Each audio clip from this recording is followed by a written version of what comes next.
প্রিয় দেশবাসী, আপনারা নিশ্চয় অবগত আছেন যে আমরা অনেক দিন যাবৎ ঢাকা শহরে রিক্সা চালাই, দিন রাত নিরলস পরিশ্রম করি, বৃষ্টিকে অপেক্ষা করে, ঝড় বৃষ্টিকে অপেক্ষা করে, রৌদ্রকে অপেক্ষা করে দিনের পর দিন আমরা পরিশ্রম করে যাই। কিন্তু আমরা বর্তমান প্রশাসনিক চাপে আছি।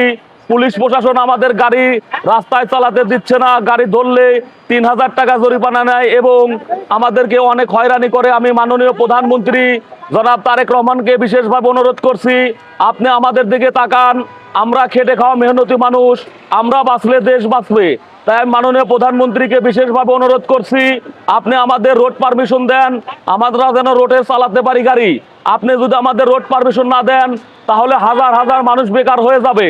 কারণ আমরা এই রিক্সা চালায়ে আমাদের পরিবার পরিজনদেরকে নিয়ে সুখে শান্তিতে থাকতে চাই। মাননীয় প্রধানমন্ত্রী, আপনাকে বিশেষভাবে অনুরোধ করব, আপনি আমাদের গাড়ি ঘোড়া চলার বিষয়ে অতি তাড়াতাড়ি একটি ভালো পদক্ষেপ নেন। আমরা যেন ভালোভাবে রিক্সা গাড়ি রাস্তায় চালাতে পারি, প্রশাসনিক কোনো চাপ যেন আমাদের উপর না আসে।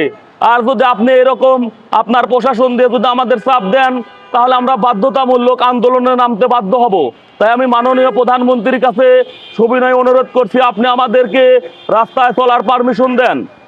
আমি আরো দু একটি কথা বলতে চাই, আমরা এই ঝড় বৃষ্টির মাধ্যমে যদি আমরা 2-1 টাকা যাত্রীর কাছ থেকে ভাড়া বেশি চাই, যাত্রী আমাদের উপর অনেক ক্ষিপ্ত হয়ে যায়, অনেক রাগ করে যে আপনারা ভাড়া কেন বেশি চান। দেখেন, আমরা বৃষ্টিতে ভিজে রোদে পুড়ে এত কষ্ট করি পরিবার পরিজনদেরকে ভালো রাখার জন্য।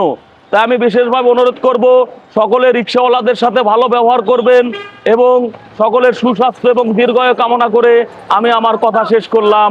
আসসালামু আলাইকুম।